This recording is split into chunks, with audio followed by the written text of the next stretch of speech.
Exode 14. L'Éternel parla à Moïse, et dit. Parle aux enfants d'Israël, qu'ils se détournent, et qu'ils campent devant Pi-Hahiroth, entre Migdol et la mer, vis-à-vis de Baal-Tséphon, c'est en face de ce lieu que vous camperez, près de la mer. Pharaon dira des enfants d'Israël, ils sont égarés dans le pays, le désert les enferme.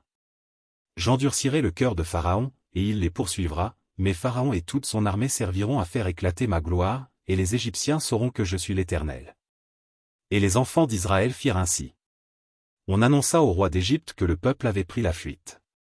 Alors le cœur de Pharaon et celui de ses serviteurs furent changés à l'égard du peuple. Ils dirent, que avons-nous fait, en laissant aller Israël, dont nous n'aurons plus les services? Et Pharaon attela son char, et il prit son peuple avec lui. Il prit 600 chars d'élite, et tous les chars de l'Égypte, il y avait sur tous des combattants.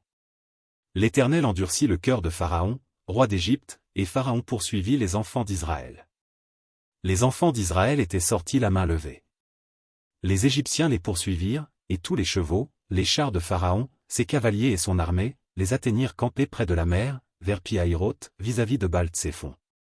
Pharaon approchait. Les enfants d'Israël levèrent les yeux, et voici, les Égyptiens étaient en marche derrière eux. Et les enfants d'Israël eurent une grande frayeur, et crièrent à l'Éternel. Ils dirent à Moïse, n'y avait-il pas des sépulcres en Égypte, sans qu'il fût besoin de nous mener mourir au désert? Que nous as-tu fait en nous faisant sortir d'Égypte? N'est-ce pas là ce que nous te disions en Égypte, laisse-nous servir les Égyptiens, car nous aimons mieux servir les Égyptiens que de mourir au désert? Moïse répondit au peuple, ne craignez rien, restez en place, et regardez la délivrance que l'Éternel va vous accorder en ce jour, car les Égyptiens que vous voyez aujourd'hui, vous ne les verrez plus jamais. L'Éternel combattra pour vous, et vous, gardez le silence. L'Éternel dit à Moïse, pourquoi ces cris? Parle aux enfants d'Israël, et qu'ils marchent. Toi, lève ta verge, et tends ta main sur la mer, et fends-la, et les enfants d'Israël entreront au milieu de la mer à sec. Et moi, je vais endurcir le cœur des Égyptiens, pour qu'ils y entrent après eux, et Pharaon et toute son armée, ses chars et ses cavaliers, feront éclater ma gloire. Et les Égyptiens sauront que je suis l'Éternel, quand Pharaon, ses chars et ses cavaliers, auront fait éclater ma gloire. L'ange de Dieu, qui allait devant le camp d'Israël, partit et alla derrière eux, et la colonne de nuée qui les précédait, partit et se tint derrière eux. Elle se plaça entre le camp des Égyptiens et le camp d'Israël. Cette nuée était ténébreuse d'un côté, et de l'autre elle éclairait la nuit. Et les deux camps n'approchèrent point l'un de l'autre pendant toute la nuit. Moïse étendit sa main sur la mer.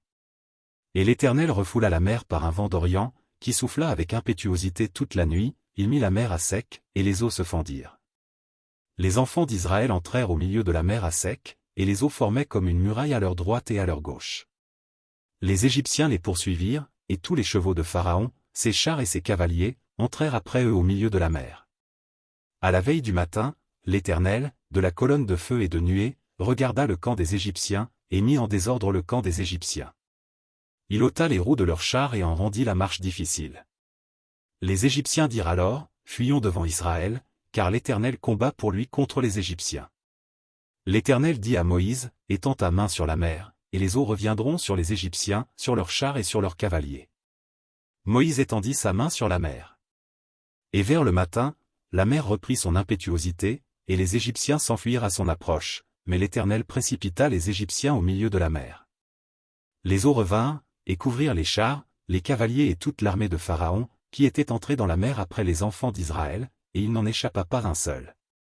Mais les enfants d'Israël marchèrent à sec au milieu de la mer, et les eaux formaient comme une muraille à leur droite et à leur gauche.